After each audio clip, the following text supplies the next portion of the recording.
Once you know your customer, their needs, the products you will offer, and how you will position yourself in the market, it's time to define your brand based on all of these factors. It will entail defining your offer, why you offer it, and why your customers should trust you. It will also detail how you plan to hold these commitments. So, for example, your company culture, and yes, even if you're selling alone for now, your operations, your sourcing methods, and so on. As such, your brand will have two facets. The front end of your brand, or what your customers will actively experience from your brand, which englobes your brand's name, logo, tagline, overall design, marketing content, packaging, and so on. And the back end, or base of your brand, which contains your company culture, mission, value, and work processes, which ensures that the front end is correctly applied. Let's create a mock version using our previous example, still based on water bottles. Let's say you find an opportunity to enter the water bottle market and position yourself as a premium brand with water that's 100% certain to be free from modern pollutants. How are we going to define your brand from this? Let's first look at your offer. In this case, it would be something along the lines of, we provide beverages that are completely free of any modern pollutants.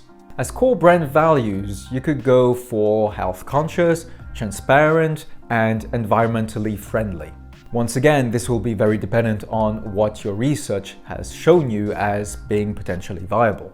Next, how are you planning to keep this promise? Let's say that you've managed to find a supplier who sources water made out of 1 kilometer deep Antarctic ice deposits which date back to the prehistoric era.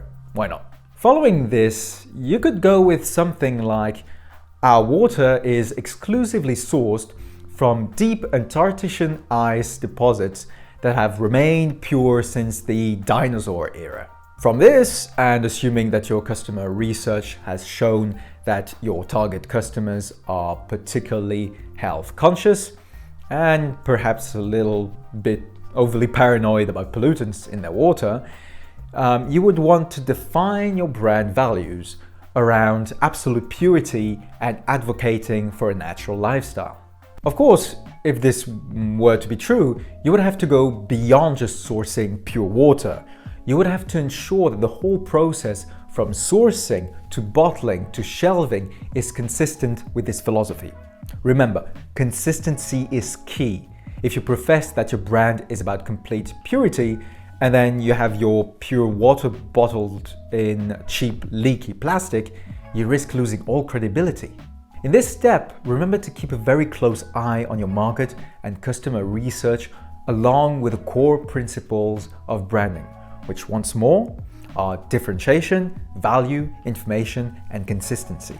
Keep those questions in mind. How is my brand going to be unique and different from all others?